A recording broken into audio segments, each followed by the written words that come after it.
And we're rolling. Okay, here we go. It should be nice and easy. Charge.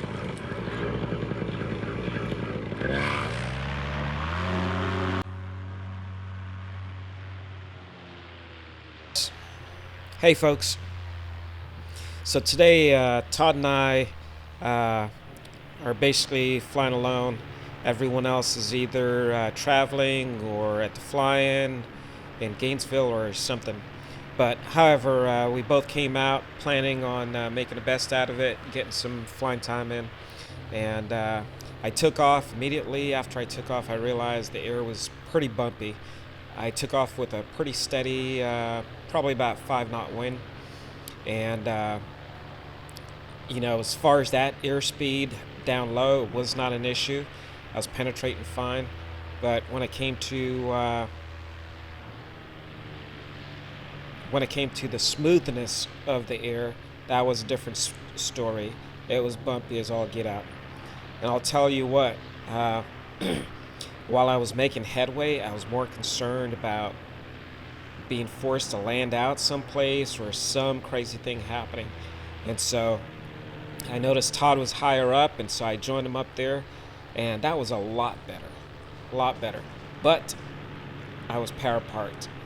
The winds aloft were strong enough to where I had little to no penetration. I'm looking at the power lines below me, the power poles, I guess I should say, and except for sliding a little left, a little right, not going anywhere.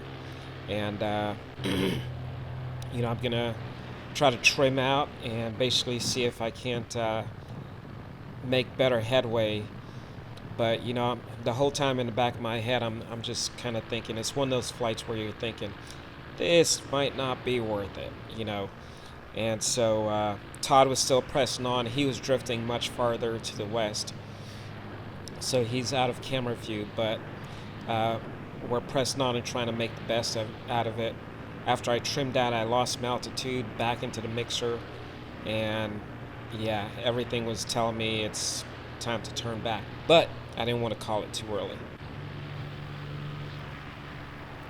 Pretty much watching Todd the whole time. I'm sure he was looking back, looking at me as well.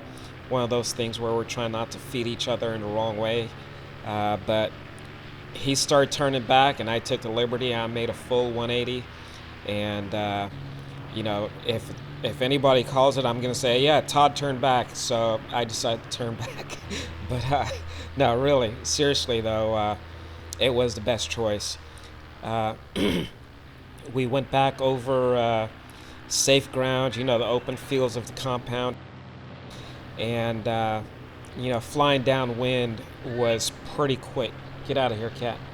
Flying downwind was pretty quick. And basically we came back. Todd landed. Don't know if he planned on staying down or what. But got me the idea of doing some touch and goes. And so I started knocking him out. Todd took off, and it was just two of us, and we're both taking turns at the LZ. Pretty much here he is going in, and I'm just trying to catch him on camera, but I made a 360 to give the air time to clear up, and came in for another touch and go. And yeah, like I said, just basically banged him out, and trying to get my feel for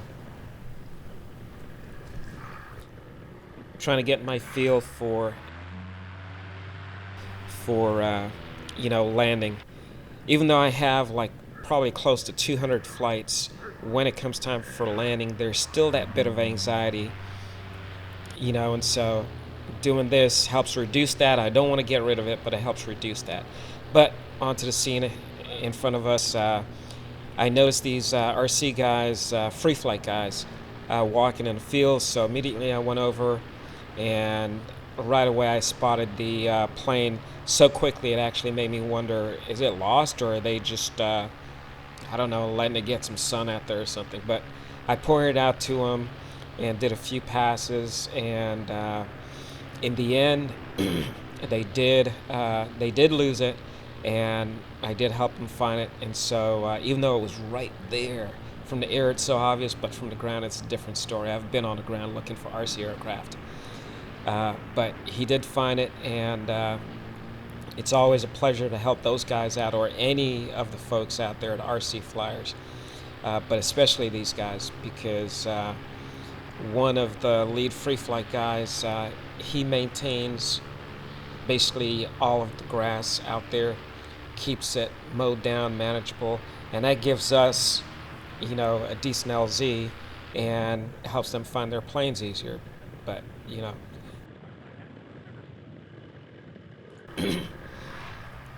so back to knocking out the landings, and pretty much I was getting tired. That spot I just passed, by the way, the dark spot in the green grass, uh, has been my target since I didn't have anything out there.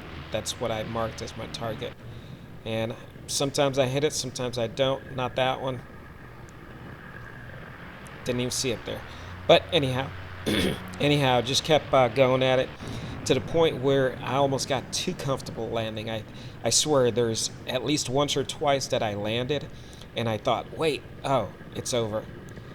Uh, but got tired, my shoulder got tired, legs and everything from, running it out and popping up in a seat, and decided not to go back. And so my instructor does this often. He'll kind of, instead of walking and dragging the wing, he uses the motor and basically taxis back. And it was pretty cool trying that. It's the first time that I've done it simply for bringing bringing my wing back to a spot I want to drop it at. Yeah, Todd's coming in here doing his thing. Very nice and controlled. Yep, like that guy said, very nice and controlled. He's got that wing dialed in. It's a Revo, one of those things. Just over a liter left. But he's got it dialed in anyhow. And I didn't run out of fuel, and put some time in kiting, and so hey, it's a good day.